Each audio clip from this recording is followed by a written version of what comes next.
Today I am talking about something special in the stocks.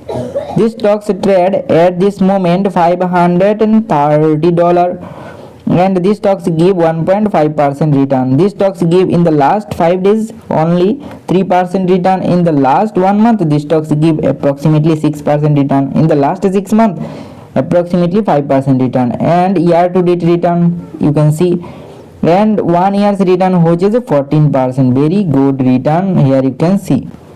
Hey, I am not telling you to buy or sell the stocks, I just break down the numbers so you can decide smarter. In the last 5 years these stocks give approximately 84% positive return. Here you can see something difference, okay.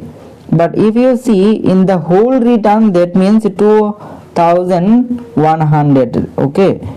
So here you can see how much return these stocks give to investor. 21x return these stocks give to investor when the stocks in stock list in the market. Here you can see.